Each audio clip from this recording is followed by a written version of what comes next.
Boa tarde a todos, boa tarde aos que estão aqui presentes e aos que estão a ouvir-nos no Instagram ou a assistir-nos no Instagram em direto.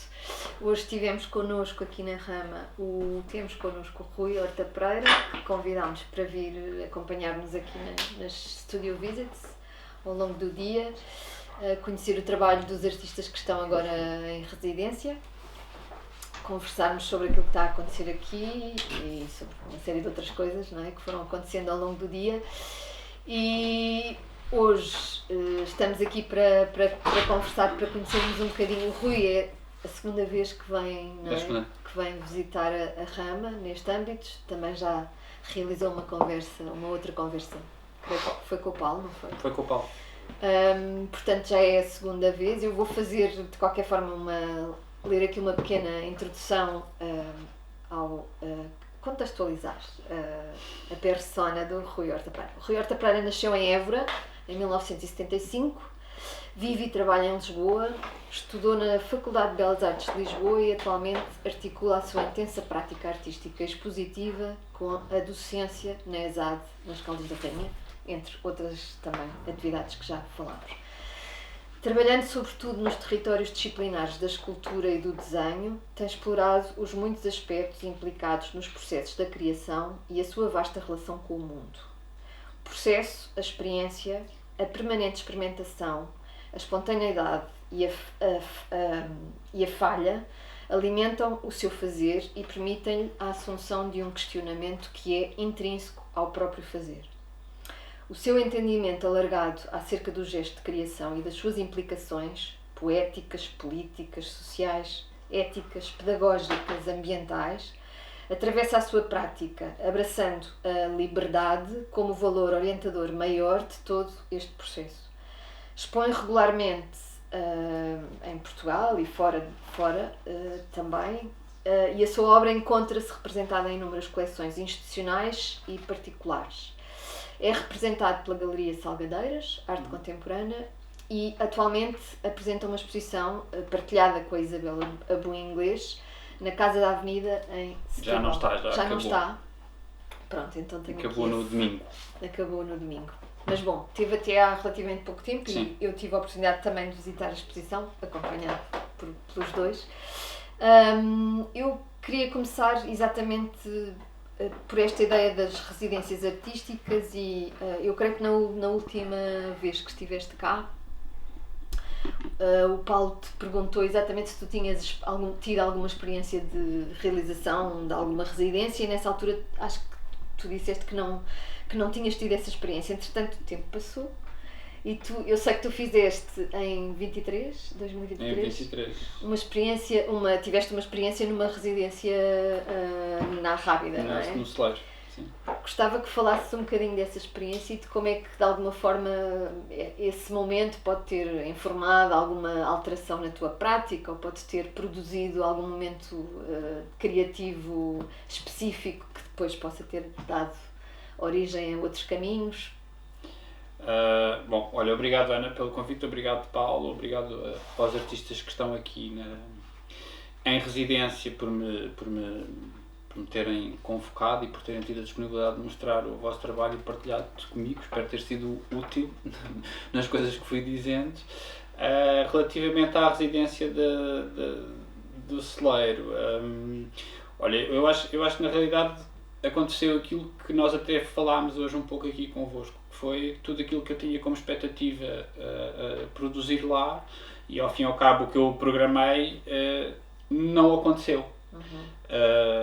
Não aconteceu em termos formais daquilo que eu antecipava, portanto acabou por ser, para mim eu acho que foi, isto parece assim muito prosaico, mas um aspecto que foi muito importante foi, eu estava num território que era muito familiar. E quando eu digo o território era porque estava entre duas serras, não é? Mas sobretudo estava no campo. E aquilo tudo me era muito familiar, portanto eu encontrei lá tudo aquilo que eu precisava para o trabalho. Na realidade eram os remanescentes, e que vocês, quem esteve na exposição em Setúbal pôde dar conta disso, o material que eu acabei por usar nessa residência era tudo que era remanescente naquela área, ou seja, desde o mosto das azeitonas a tudo o que era madeira de um telhado antigo que a Mariana tinha lá e que tinha sido reformulado, e portanto esses remanescentes foram tomando conta de todos os processos que eu ensaiei. Mas não ias com essa expectativa quando foste? Não, eu na realidade a minha proposta inicial era produzir um conjunto de peças em gesso, para as quais eu ia programar uns moldes e fazer umas réplicas e por aí fora, já não me recordo exatamente. Ou seja, eu desviei-me da parte formal, não me desviei daquilo que eu acho que me interessava. Pronto. Mas como ia um bocadinho receptivo ao que pudesse acontecer, e tive de uma forma muito intensa, não é? Tinha aqueles meses e aquele espaço disponíveis. Quanto tempo é que foi? Eu tive 2 meses, a residência era 2 meses, coincidiu com a minha primeira vinda para a ESAD, enquanto professor. Na verdade até achei que aquilo podia chocar um bocado, e portanto eu não estava lá, eu saía das Caldas e ia diretamente para lá. Basicamente era isso que acontecia. Não me perturbou muito porque eu acabei por ensaiar os processos todos que queria, e experimentei, fundamentalmente experimentei umas quantas coisas. Há algum material que eu criei lá que ainda nem sequer foi mostrado, que era para ter estado nesta exposição. Não vou dizer o que era, porque é muito mais interessante em algum momento mais à frente, pois, se tiver oportunidade, vai haver assim umas surpresas. Mas servi-me do que existia, basicamente. Aliás, isso é uma característica também do teu processo e muito do teu trabalho, não é? Mesmo esse fazer uso dos recursos que tu encontras, sejam eles materiais, sejam eles instrumentais, operativos, fazer muito uso daquilo que são os teus encontros com as matérias e com as coisas, e de alguma forma introduzi-los no trabalho sem ter que lhes impor uma estrutura programática pré-definida. Portanto, também sim, isso é uma coisa que faz parte do teu processo, não é? Sim, faz parte do meu processo. Eu sempre tento que isso também não vire uma espécie de uma metodologia muito determinada e que me impeça também de seguir outro tipo de opções. Mas eu acho que essa residência foi muito curiosa, até por outra razão. A primeira peça que eu comecei a definir teve assim uma espécie de um encontro, que foi... havia um cedro que tinha caído, que teve que ser cortado. Tu provavelmente sabes essa história, não sei se tu sabes. E eu em 2005 tinha feito uma escultura em pedra, que era uma orelha que existe ainda hoje, e tinha escolhido uma pedra muito específica, que era um travertino. O travertino é muito poroso. E eu que tinha escolhido aquela pedra por uma razão, porque eu queria fazer que daquela escultura um formigueiro. E é possível fazer, se tu conseguires fazer com que a rainha se desloque de um determinado ponto, se as alimentares e por aí fora. Portanto, eu tinha feito assim uma pesquisa nesse sentido, tinha executado o cenário, por assim dizer, portanto, tinha a peça de escultura, mas o que eu queria mesmo fazer era um formigueiro, que não aconteceu. Portanto, eu depois não operacionalizei aquilo, ficou só a escultura e assim existe. Dito isto, em 2023, quando eu fui para essa residência, eu comecei a trabalhar nesse cedro, que eram umas peças assim com bastante escala, com um instrumento que eu nunca tinha trabalhado, que era uma motosserra. E aconteceu que aquilo tinha um formigueiro lá dentro. Tinha uma colónia de formigas lá dentro. E por isso simplesmente eu não fiz a peça. Ou seja, a peça ficou a meio caminho, porque eu basicamente estava a perturbar as formigas e lá está. Assim, não tinha porque fazê-lo, não achei que a minha vontade seria se teria que impor aquela existência que já tinha ali o seu lugar. Eu voltei lá agora há pouco tempo e eu acho que acabei por perturbar de forma definitiva, portanto elas já não estão. Eu creio que elas já não estão lá. Acabei por abandonar a peça. Se elas não estiverem lá, eventualmente, em algum momento, se eu conseguir, acho que vou voltar, retomo o trabalho. Mas eu acho que, pronto, foi perturbação suficiente, tipo, estar um tipo com uma motosserra, tipo, assim, a azucrinar a vida. Essa experiência, eu queria também perceber, deu origem a uma exposição que tu fizeste nas Salgadeiras? A experiência da residência, ou pelo menos algum do trabalho que produziste lá, de alguma forma foi vestido para essa exposição, o Escavar a Nuvem? O Escavar a Nuvem, se me recordo, todas as peças dessa exposição foram feitas na residência. Pronto, e aí tinhas um conjunto de esculturas que eu recolhi, que também eram cedros, e que na realidade a minha única preocupação teve a ver muito mais com a forma exterior, porque no interior elas já estavam meias colapsadas, não é? Todas as experiências que eu fui ensaiando com as gravações a laser, com as gravações do gesso, tudo isso estava muito informado, ou melhor, estava completamente informado pelas experiências que eu tive na residência. E que eu acho que, grosso modo, eram impossíveis de prever. É por isso que eu digo que o que tinha programado está sempre muito disponível, porque eu acho que, grosso modo, tu vais sempre encontrar uma novidade, e se acolheres o que encontras, eu acho que o teu caminho também é mais fácil, também progredes com mais energia, com mais vontade, não sei. Porque vais interpretando os sinais e vais integrando e vais percebendo como é que o caminho se está a desenhar de alguma maneira. Sim, eu acho que quando tens as ideias muito pré-concebidas, eu não tenho eu acho que não tenho uma matriz muito conceptual. Eu acho que preciso muito da execução, por exemplo. Preciso da execução porque é essa execução que informa depois o que vem a seguir. E portanto, eu tento manter este equilíbrio, não é? Não é que, como dizer, não é que eu não saiba, que eu não consiga pensar, ou não consigo talvez numa primeira instância há sempre uma atitude mais espontânea que eu acolho, que eu recebo e que eu deixo que aconteça.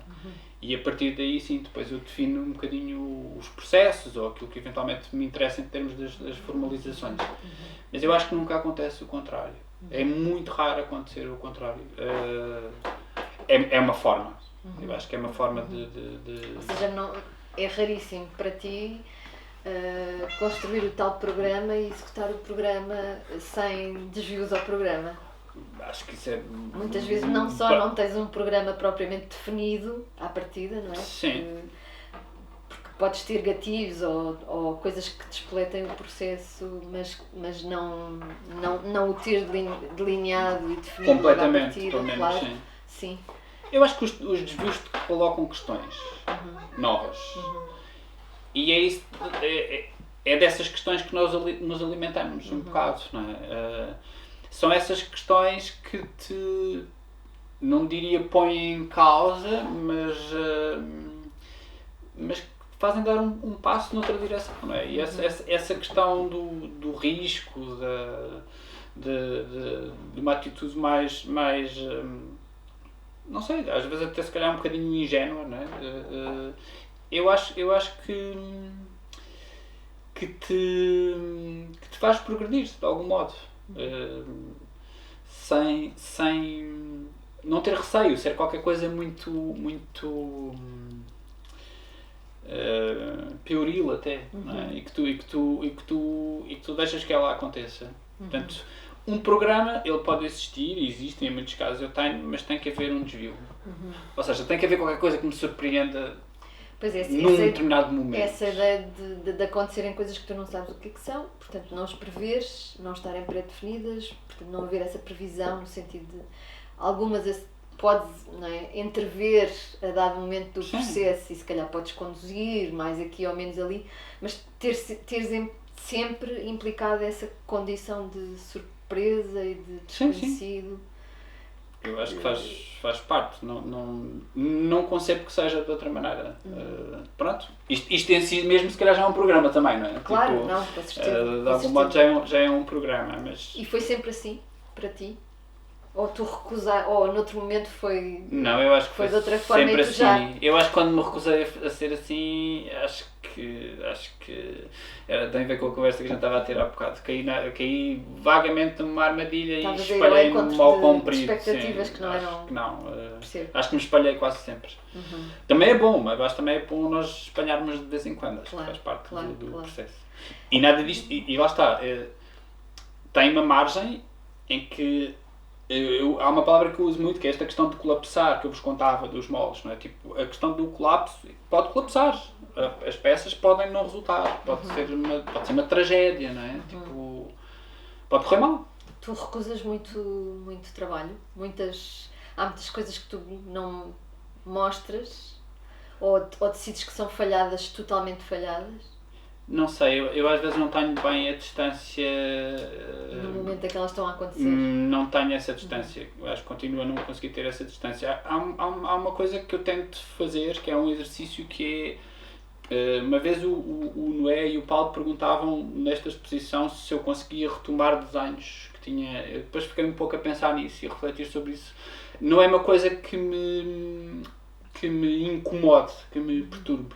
Eu sou bem capaz de pegar numa série de desenhos que estavam guardados num determinado sítio, que eu deixei eventualmente e até desprezei, e isso já aconteceu em alguns momentos, e de repente reformular aquilo tudo e sem qualquer pudor e sem qualquer problema.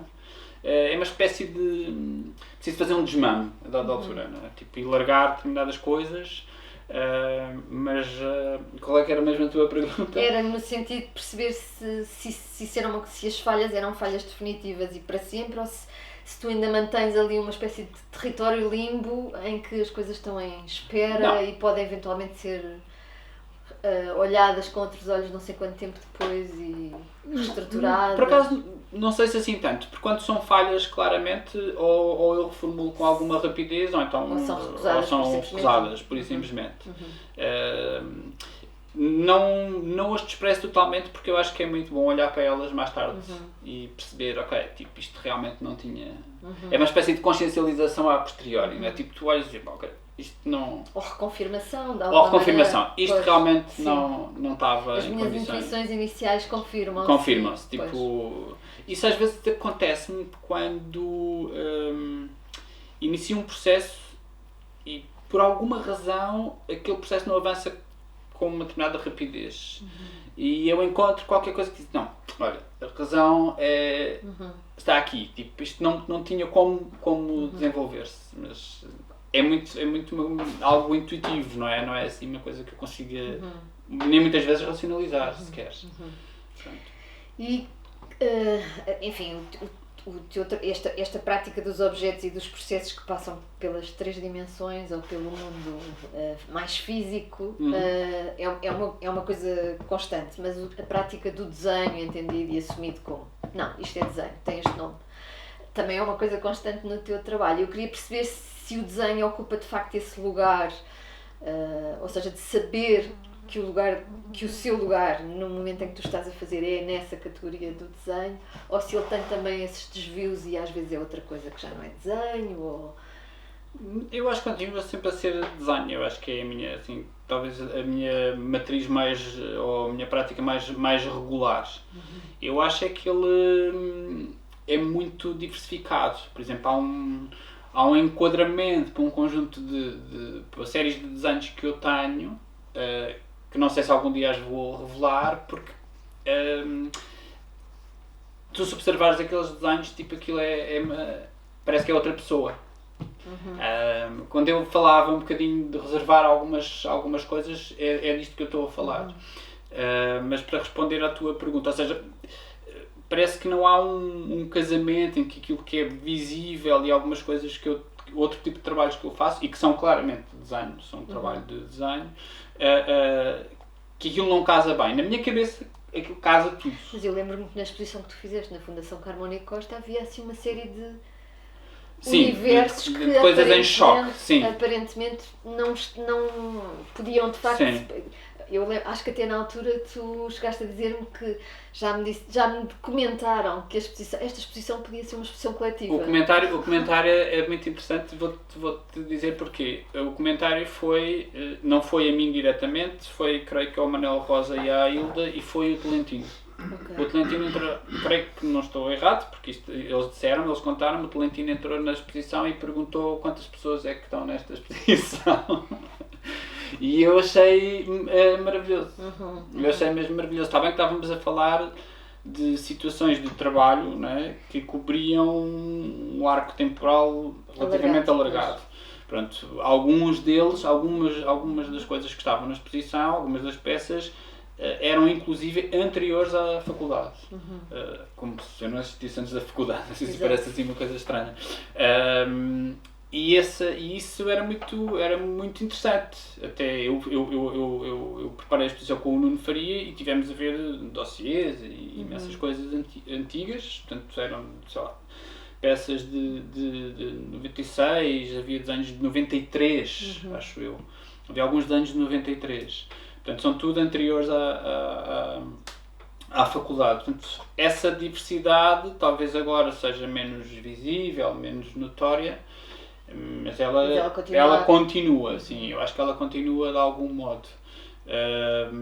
Mas isso respondendo, ou como consequência dessa tua permanente, desse processo que está permanentemente a querer surpreender-se intrinsecamente, não é? Sim, é um bocadinho talvez agora menos, não é? Estou observando as coisas e não dá para as mostrar. Talvez seja um bocadinho mais polido, ou eu tenha ficado uma pessoa mais chata, às tantas. Mais arrumadinha. Aquilo ali, no caso da exposição da Fundação, eu não acho que não era uma cabeça de uma pessoa desarrumada, mas sim, tinha as suas desarrumações, e aquilo era uma tradução, acho que muito direta dessas inquietações, das diferentes direções que o teu trabalho podia tomar. Eu acho que isso continua, não é? Eu acho que consegui gerir talvez um pouco melhor algumas coisas, nomeadamente o critério pelo qual tu te dás a ver. Não é? Ou seja, pelo momento em que tornas público um determinado, não é? Pões no mundo uma determinada... Mas a coerência é uma coisa chata, do meu ponto de vista. A coerência, se tu não tiveres a capacidade para te surpreender a ti próprio, e eu acho que isto é um ponto para mim importante, não é? Sim, não tem que ser, de alguma forma, a coerência não tem que ser um valor que vá determinar, claro, não é? Eu acho que é mesmo o interesse, a qualidade, a pertinência. Sim, porque há coisas para dizer, há coisas diferentes de dizer e há maneiras diferentes de as dizer. E de as procurar. E de as procurar. E isso é o que vai alimentando, ao fim e ao cabo. A coisa. Isso acho que se mantém. Tenho também aqui uma curiosidade que tem a ver com alguns dos teus processos. Há bocadinho tu já falaste dessa ideia de ter encontrado o formigueiro ou de querer trazer o formigueiro para dentro da tua peça. Há uma série de outros momentos da tua prática que foram sendo visíveis ao longo destes anos, em que tu tens de facto essa articulação ou essa colaboração, esses processos colaborativos com entidades, seres que estão fora de ti, que são do mundo, não é? Sejam eles animais, condições meteorológicas, luz, chuva. Há assim um conjunto de elementos que tu vais integrando na tua prática. Isso ainda é um dado que continua a acontecer, fez parte de um processo que teve porque eu, desde que conheço o teu trabalho, que vou revendo, nem que seja nos elementos em que tu recolhes e que de repente integram as peças. Estou-me a lembrar daquele grande tapete produzido a partir de cordas que foram recolhidas na praia, sei lá. Não sendo só matérias orgânicas ou... Sim, naquele caso não eram. De todo, não é? Mas que de alguma forma tu retiras, no estado em que elas estão, retiras do contexto delas e trazes para o teu trabalho. No fundo, essa permanente colaboração com outras entidades, com outras entidades é uma coisa que ainda está presente hoje, naquilo que estás a fazer hoje? Eu acho que está, porque eu acho que são processos de longa duração, na realidade. Eu acho que o mais visível desses processos tem sido as peças do Sol, por exemplo. Não só porque eu não consigo, e isto é um ponto importante para mim, que eu não consigo acelerar os processos, portanto, quer dizer, conseguiria, mas não me interessa, porque está sempre na iminência de ser qualquer coisa que até pode aparecer totalmente destruída e que já não tem o mínimo da resistência para ser exposta sequer. Portanto, essa espécie de possibilidade de definhamento, no fundo, se calhar interessa muito mais preparar isto a montante, independentemente de eu saber que a jusante e no final aquilo até pode autodestruir-se. Isto para dizer o quê? Que são processos longos, não é? E que eu acho que são ciclos que se vão alargando cada vez mais, mas onde eu vou angariando outras coisas. Portanto, eu não tenho a urgência de estar sempre naquele processo, mas em rigor eu estou sempre a preparar outra forma, ou fórmula, se quiseres, de encetar aquele processo que eu acho que continua a ser válido. Mesmo quando não é tão visível, mesmo quando não é tão visível, mesmo quando está a acontecer sem ser visível, quer dizer, aliás, isso está a acontecer agora. Claro. É quase como eu gostava muito de usar o processo do Sol como comparando com uma cultura que tu preparas num terreno. Não é? Mas tens que fazer a poda das árvores numa determinada altura, de uma determinada maneira, enxertar e por aí fora. Ou seja, ali tu tens que preparar tens que preparar a terra, por aí fora. Não é? Eu acho que é uma comparação, se calhar muito, muito básica, mas eu acho que ela é muito verdadeira. Então tu tens de estar sempre a preparar as coisas, sempre a acolher outros modos, no fim e ao cabo são outros modos, mas eles continuam a participar no teu processo. Eu refiro o Sol, mas na realidade eu tenho estado mais focado até na questão da luz, que assim, no outro dia estava a preparar uma candidatura para uma coisa e estava a refletir um bocadinho sobre isso, que deixou de ser só isto é talvez uma das coisas mais elementares que tu tens para a existência. Claro. É claramente, não é? Claro. E é free. Tipo, assim, é livre de impostos, por enquanto. E isto continua. Portanto, isto continua a estar latente no meu pensamento. Tipo, há uma metodologia que vai angariando outras coisas, mas sim, ela continua a estar por ali. E refiro o Sol como uma série de outras coisas. Quando a questão das entidades também não só são... aqui incluem-se pessoas. Não é? Claro. Eu tenho feito vários processos, encetado vários processos em que tenho colaborações de pessoas muito especializadas. Sim. E portanto isto para mim é muito... É um jogo entre partilhar as coisas, é muito um jogo de colaboração, de disponibilidade, de partilha, de troca de experiências. Isto mantém, eu acho que uma coisa que a mim me interessa, que mantém-me muito, muito curioso sobre qualquer processo que eu não conheço. Aliás, uma vez, eu lembro que já tivemos até uma conversa sobre isso, não é? E isso é muito... sei lá, recordo de um em particular, o que fiz em colaboração com a FCT e com o Departamento de Conservação e Restauro, por intermédio do professor, vai-me falhar o nome agora, do professor, eu já me recordo, mas fiz com o auxílio da professora Raquel Marques, que era alguém que tipo, controlava a parte da câmara de raio-x, da espectroscopia, sei lá, coisas que fiz com o Artéria Lab, com o Mários, que queria fazer, também era muito ávido de experiências, e nós fizemos uma série de gravações usando lasers em materiais que se fosse noutro sítio, eventualmente ele não iria, as pessoas não se iriam dispor a isso, e ele também tem essa é uma novidade. Pronto, e essa troca é muito profícua, não é? É muito, parece-me algo contraditório, não é? Algo, de algum modo, de repente eu estou a usar alta tecnologia, ou ciência, mas não é. Quer dizer, não é, está sempre ao serviço de uma determinada estrutura, não é? Tipo, tu consegues criar, talvez este seja o ponto, há qualquer coisa de surpreendente que pode acontecer naquele processo. Se calhar se tu não o controlares completamente. Pois sim, e se tiveres se depositares também nas mãos dos outros e na responsabilidade e no know-how técnico, não é? Dos que eu outros, não tenho, em alguns na casos. expertise que não é tua, que não é minha, outros, é de outra alguém. da qual tu também dependes para que o processo possa acontecer. E portanto a surpresa não é só para mim. Claro. Para mim se calhar era total. Para eles há de ser porque não... É muito o princípio do método científico, na realidade, não é? Essa ideia do laboratório onde... Sim.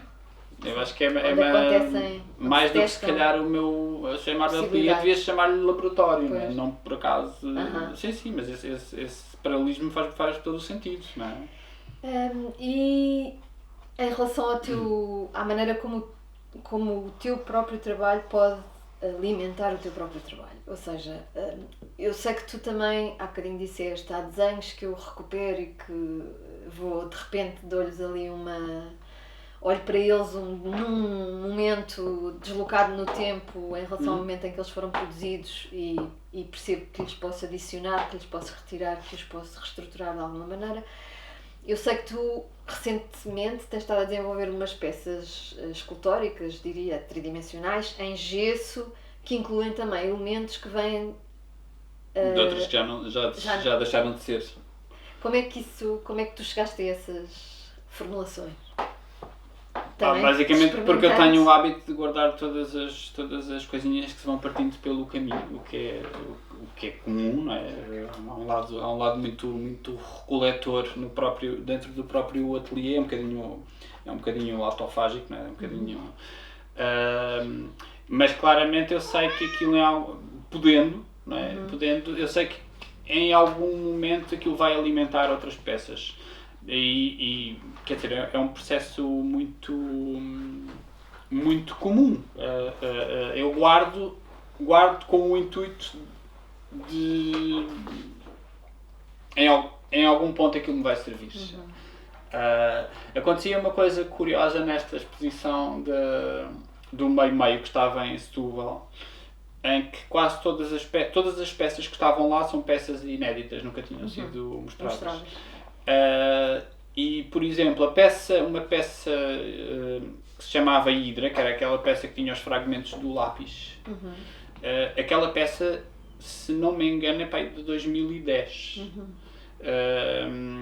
E por alguma razão, ou se calhar só por uma intuição, meramente, eu nunca a deitei fora. Mas eu sei que nessa data... Mas ela, quando a fizeste, já nasceu para ser assim? Não era aquela formulação. Okay. Eu acho é que nunca consegui dar essa formulação, porque aquilo estaria tudo agregado, em princípio estaria tudo agregado, e agora para mim foi muito fácil decidir que a agregação se calhar não fazia sentido, mas eu vou mostrar esta peça, porque funcionava, não é? Ela funcionava per si, e se calhar até fazia mais sentido assim, porque era como se tivesse tudo cortado, não é? Como se tivesse tudo cortado. Demorou uns quantos anos, não é? Não sei se essa é uma justificação para a ter guardado, mas... Sim, mas encontraste agora a oportunidade para a trazer. Voltar a olhar para ela. E voltar a olhar para ela. Mas estes gessos, a primeira vez que os mostras é na exposição com a coleção da Caixa Geral de Depósitos ou não? Os gessos são tudo peças... Essa instalação foi feita para a exposição. Como é que surge essa articulação? Porque foi um convite... Foi um convite do Diniz aquilo tinha dois momentos fundamentais, ou seja, tinha uma proposta para uma peça inédita minha, e depois tinha um momento de caráter de interação com o trabalho com uma escola.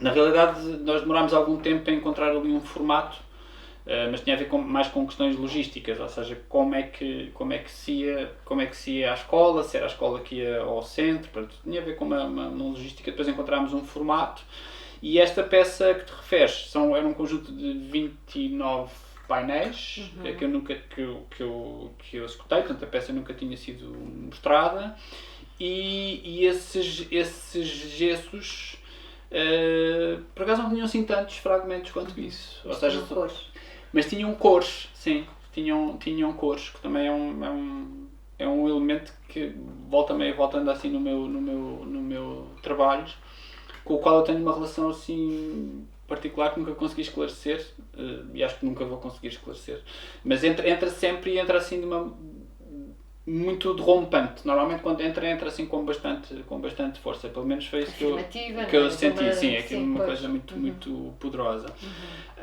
Mas na realidade nós tínhamos dado conta, aquilo não sendo a sala é muito ampla, tu conheces, não é? A sala é muito ampla. E foi no Centro Cultural de Águeda. No Centro Cultural de Águeda. Centro de Artes de Águeda. Sim. E havia uma coisa que me chamou logo a atenção quando eu entrei na sala, e acho que depois aquilo ficou na minha cabeça meses sem conta, que são aqueles lanterninhos, aquelas entradas de luz. E inicialmente o que eu queria era criar um jogo entre umas peças de gesso, porque eu já tinha mais ou menos definido que ia ser em gesso, e essas entradas de luz especificamente. E o que eu pretendi inicialmente era criar umas barreiras que, jogando com esses lanterninhos, pudessem criar qualquer coisa que gravitasse assim numa zona da sala, que é uma zona aérea, ou seja, na parte aérea da sala, que se conseguisse relacionar com ela e com as outras peças que estavam lá, e que eu sabia eventualmente quais é que eram, mas que não estivesse no plano do chão. Portanto, que elas pudessem, e que dessem a entender, ou que produzisse pelo menos essa ilusão, que aquilo era uma coisa leve. Exato. Era uma coisa leve, que pairava por ali. E esta foi uma ideia que se manteve até ao final. Portanto, eu acho que, como ilusão, acho que foi o resultante, porque ninguém percebia inicialmente que matéria era aquela. Depois a relação com os lanterninhos não foi exatamente como eu tinha imaginado, mas lá está. Houve coisas que, à medida que o processo foi avançando, coisas práticas, muito diretas, eu acho. E inicialmente... Mas esta tua resposta a esse convite pressupunha uma relação com a seleção de obras que estava? Era uma coisa que poderia ser autónoma? Ela podia... Tinha uma autonomia em relação às... Tinha autonomia, sim. Okay. Eu tinha autonomia. O que eu achei foi que não poderia ignorar o que é que lá estava. Claro. Ou seja, para mim isso não fazia qualquer sentido. E esse foi um design... Esta ideia do jogo, não é? Que está subjacente. Sim. E esse jogo aéreo de planos, que eventualmente aquilo faria relativamente à sala, fazia também. E aí eu acho que nós conseguimos brincar um bocadinho e jogar com isso, que era que tipo de espaço é que aquilo abria para as outras peças, e como é que se relacionava com as outras peças. E aí, por exemplo... Como é que eventualmente também condicionava a tua circulação na sala, que aquela sala... Claramente, sim, que ele tinha assim... Vês tudo da entrada. Sim. E se calhar as tuas peças funcionavam também um bocadinho como era uma... entraves a essa... Sim. Ou seja, que eu criava uma barreira, duas, e definia-te mais ou menos um eixo de orientação, porque tu não podias encontrar as peças, não é? No princípio. Muito embora houve umas cabeçadas assim de uma rapaziada mais jovem, mas elas cumpriam esse papel, ou seja, a ideia estruturavam-te um bocadinho o espaço, e a maneira como tu circulavas. Ajudavam a desenhar também essa... E aí foi bom fazer esse trabalho com o Hugo, e a equipa de montagem foram muito pacientes, porque aquilo teve que se pendurar, mas uma enormidade de cabos, e tínhamos outra coisa que era, não sendo elas muito pesadas, havia uma questão estrutural que era preciso salvaguardar. Mas pronto, isto são questões técnicas que nós acabámos por ir resolvendo, e não houve stress nenhum. Mas em termos de concepção, isso definiu um bocadinho que é que tipo de desenho é que tu consegues dar à sala com aquelas peças e que tipo de abertura é que tens de relação com as outras peças. E eu acho que acabou por funcionar bem. Acabou por funcionar bem. Tu gostas deste, interessa-te também integrar esse tipo de propostas que são, se calhar, mais, que ajudam a criar também mais essas possibilidades de desvio em relação ao que tu estás a desenvolver no ateliê, sozinho, e que, portanto, de repente chega-te este convite que, não é, que tens que ter em consideração uma série sim, claramente, sim. De alguma forma encaixas bem esse tipo na tua prática, ou seja, tu desenvolves o teu trabalho e estás permanentemente a trabalhar no ateliê, imagino eu, não é? E a desenvolver se calhar até várias coisas ao mesmo tempo. Sim. Mas de repente, quando chega um desses convites que vem de fora para dentro e que introduz ali a possibilidade de mais um desvio, é uma coisa que tu abraças com sim, essa... claramente. Não tenho muito, se é que tenho algum problema com isso. E eu acho que também há outra coisa, que é isso dá-te uma data. E às vezes eu acho que é muito importante, porque isso permite-te disciplinar um bocadinho mais, estar muito focado. Percebo. Ou seja, tenho até esta data para concluir este processo, preciso programar isto. Não, eu acho que consigo ter isto relativamente controlado, tento fazê-lo com bastante antecedência, mas depois tem que acontecer ali. E isso ajuda a ter um certo foco. E a dado momento acho que é completamente absorvente. Aliás, eu quando estive a preparar essa exposição e preparei com bastante antecedência, e é longo, o processo é longo. E eu também é-me útil cada vez mais tentar pelo menos ter processos longos. Não é fácil, porque há sempre umas coisas que avalitam umas nas outras. Mas esse foi muito interessante. Deixa-me só contar uma coisa que também acho que é importante, que é, eu defini para essa... tem a ver com a relação com a escola e com a atividade que depois foi porque contemplava fazer umas visitas à exposição, e o que eu fiz foi, eu estive a trabalhar com uma turma do 8º ano, em várias sessões consecutivas, portanto acabei por trabalhar só numa exposição, e o processo eu acho que foi muito interessante, porque eles produziram um conjunto de resultados a partir de desafios que eu lhes lancei para cada uma das peças da exposição, exceto a minha. Ou seja, interessava-me, desde uma coisa que nós fizemos a partir da peça do Eduardo Neri, um desafio que foi lançado a partir da peça da Luísa Correia Pereira? Não, da Correia Pereira também, um desafio a partir ou seja, em quase todos eles havia um desafio. Depois foi um bocadinho ambicioso, não é? Eu fui um bocadinho ambicioso porque não conseguimos que eles executassem todos. E o culminar desta ação foi eles foram montar esses resultados no átrio do Centro de Artes, naquela parte espelhada, e foi muito interessante perceber que eles, percebendo o que é que era, eles fizeram a curadoria das suas próprias, da sua instalação, e tomaram eles as decisões. Como é que montavam, com um acompanhamento meu e com alguma sugestão minha, e isso foi muito interessante. Eu acho que foi bastante produtivo, sobretudo para eles, mas para mim também. Porque são muito mais eu acho que quando tu dás espaço a que eles se manifestem e que eles têm a motivação certa, a coisa acontece com muita facilidade. E eles foram incríveis. A primeira vez que eu cheguei lá, uma ação assim muito básica na apresentação, e portanto mudámos a disposição da sala, e eu disse-lhes logo que eu não ia fazer avaliação nenhuma, que isto era uma coisa bastante isenta de julgamento e que não era nada disso que eu ia ali fazer com eles e não tinha... Eu acho que isso deu-lhes ali uma margem de liberdade, mas que eles acataram, acolheram, usaram, mas não abusaram. E a segunda vez que eu fui lá, a sala já estava com a distribuição que era suposto.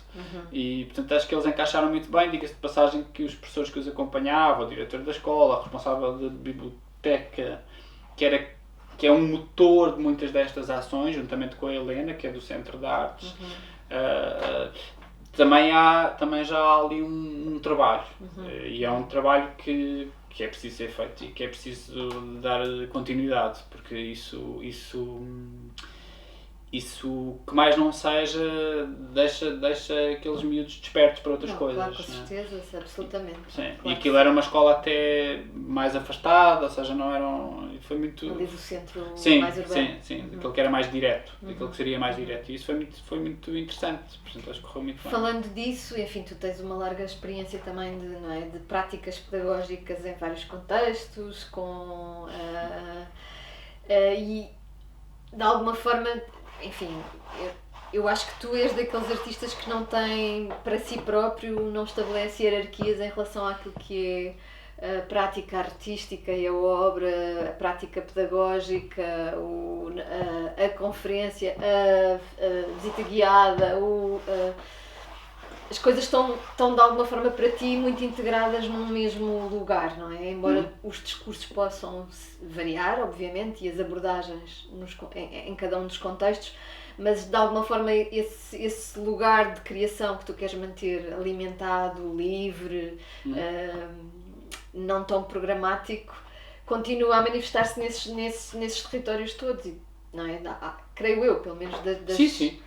Eu acho que não concebo sequer que haja uma distinção. Bom, tirando a questão do... É diferente falar para um público adulto do que falar para um público de 10 anos. Não é? É uma questão só de enquadramento. Mas, na realidade, também nos surpreendemos, porque às vezes há adultos que não têm outro tipo de preconceitos. Sim, não é? Sim. E há crianças com uma capacidade e uma sofisticação de articulação eu acho que muito grande. Surpreende-se com a capacidade de abstração que eles têm. Mas cobrindo assim e refletindo um bocadinho sobre isso, na realidade acho que já trabalhei com todo tipo de público. Há algumas questões que eu me tenho vindo a perceber e que acho que também são naturais, não é? Também é diferente estares com pessoas que te estão próximas ou que ambicionam, por exemplo, ser artistas, refiro-me nomeadamente à ESAD, ou estares com um público como eu tive no fim de semana, que é um público curioso, mas que aquele muito clássico. Sim, tem a ver com a disponibilidade. Ainda assim eu acho que tenho para mim que a atitude é a mesma, não é? Eu acho que tens que... E eu acho que isso também se percebe. Mas eu pergunto ou falo disto no sentido de que eu sinto que e parece-me que consigo reconhecer que isso também informa muito da tua prática artística isolado quando estás a trabalhar no ateliê, ou seja, essa experiência que trazes desses momentos em que estás a partilhar ou em que estás a ajudar a dar a ver ou em que estás a produzir criativamente com outros, de alguma forma isso tudo é vertido para a tua experiência, para a tua prática, para os teus processos. Eu tenho a certeza, sim. Pois. Eu tenho a certeza. Não, o que eu acho nos últimos tempos é que tenho a minha dose de componente social. Ou seja, está limitada a um determinado tempo. Carregas a bateria. Recarrego, mas depois preciso do outro lado, mas claramente...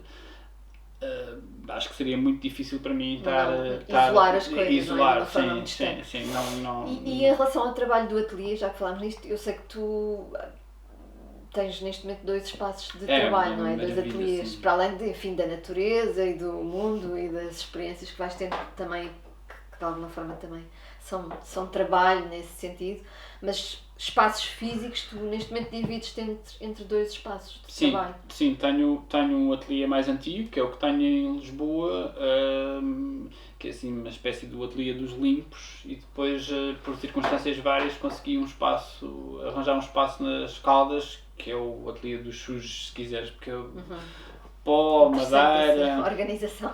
Não, é porque É mesmo, tem mesmo a ver com o que se passa lá. Sim, tem a ver com o que se passa lá. Idealmente, eu ainda hoje estava a falar de manhã com o Paulo sobre isso, que idealmente eu gostava de ter tudo junto, mas depois não tem sido possível. Eu tive algum tempo sem ter um ateliê onde eu conseguisse executar peças ou Mas séries. por causa da escala ou dos materiais? Não, por causa da escala, por causa dos materiais implicados. Pronto, há algumas coisas que eu consigo executar em Évora, nomeadamente, mas nem tudo consigo fazer lá.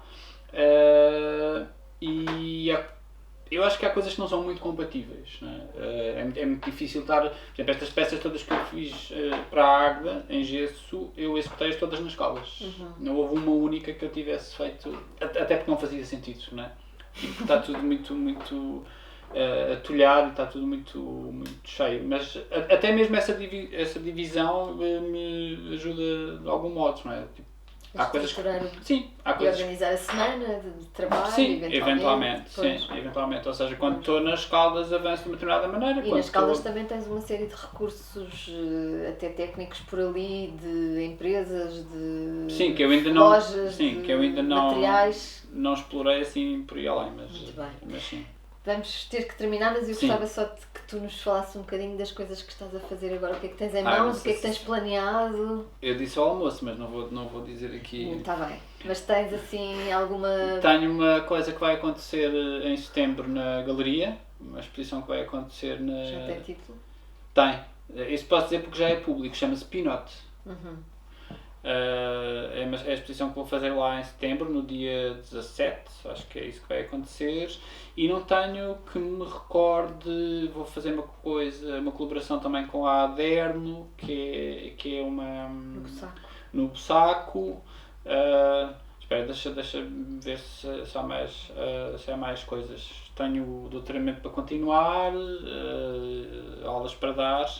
Mas para já é isso que vai acontecer. Portanto, eu estou neste momento focado. Estás a finalizar a produção para essa exposição que vai acontecer? Estou, há umas coisas que estou a finalizar ainda. Não vou explicar muito bem o que é para não quebrar a parte da surpresa, mas sim, fiquem com o Pinot. Muito bem. Ok, havia muito mais perguntas e muito mais coisas para queres saber sobre o teu processo. Ficamos a conversar depois de desligarmos, mas para já obrigada, Rui, por Obrigado eu. A tarde e pela conversa. Acho que de alguma forma ajuda também na continuidade daquilo que foi a primeira conversa que tiveste aqui. Ajuda-nos a penetrar um bocadinho no teu processo e nas tuas preocupações e na tua maneira de olhar para o mundo também e para as práticas artísticas e pedagógicas, etc. Portanto, conhecer-te um bocadinho melhor. Obrigada a todos e para o próximo mês estaremos de volta com outro convidado e com outra conversa.